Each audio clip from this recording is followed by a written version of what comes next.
বিয়ে করে কি পাইছেন? প্রথমত একটা বউ পাইছেন, দ্বিতীয়ত সারাদিনে ফোন দিয়ে তো কেউ আগে খবর নিত না। এখন হুটহাট ফোন দিয়ে একজন বলে, এই কোথায় তুমি, জলদি বাসায় আসো, তখন আপনার নিজেকে গুরুত্বপূর্ণ ব্যক্তি মনে হয়।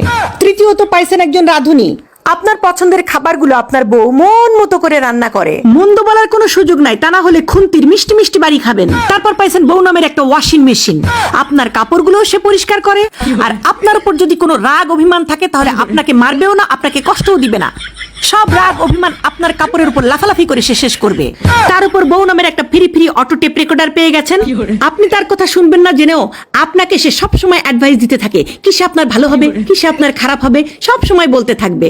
আপনাকে নিয়ে সারাদিন যে চিন্তা করে, প্রতি সপ্তাহে খুব বড় সড়ো করে আপনাকে একটা বাজারের লিস্ট ধরিয়ে দেওয়া হয় যাতে আপনি কম খরচে কিভাবে বেশি জিনিস কিনতে পারেন। তারপরে আপনার নিজের ঘরে আপনি রাত 10টার পরে ঢুকতে পারবেন না, সেই জন্য একটা বউ নামের দারোয়ান আপনি পেয়ে গেছেন। বউয়ের সাথে সাথে শ্বশুর শাশুড়ি শালা শালি পেয়ে গেছেন, যারা অপরিচিত হয়েও আপনার খুব আপন হয়ে গেছে। তারপর পেয়েছেন একটা বাচ্চা, বাবা বলে যখন লাফ দিয়ে কোলে ওঠে, বাগানে ফুল ফুটলে মালির যেরকম আনন্দ হয়, ঠিক ওই রকম স্বর্গীয় শান্তি এবং সুখ বউ আপনাকে দিয়েছে।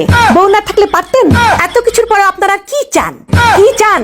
আপনার জীবনের সবচেয়ে পার্সোনাল জিনিসের দায় দায়িত্ব বউ নিয়ে নিয়েছে, যেমন ফোন, মানি ব্যাগ, রিমোট। কোনো কিছু নিয়ে আপনাকে চিন্তা করতে হয় না, সবকিছু আপনার বউ সামাল দিয়ে রাখে। তারপরে তো আরো অনেক কিছুই আছে, যেমন বউয়ের কাছ থেকে পাওয়া দুষ্টু মিষ্টু কত ভালোবাসা। সবকিছু কিন্তু বউয়ের জন্য পেয়েছেন। আল্লাহ, ছেলেদের কি ভাগ্য, বউদের কাছ থেকে কত ভালোবাসা পায়। আল্লাহ, আমার লজ্জা লাগতেছে।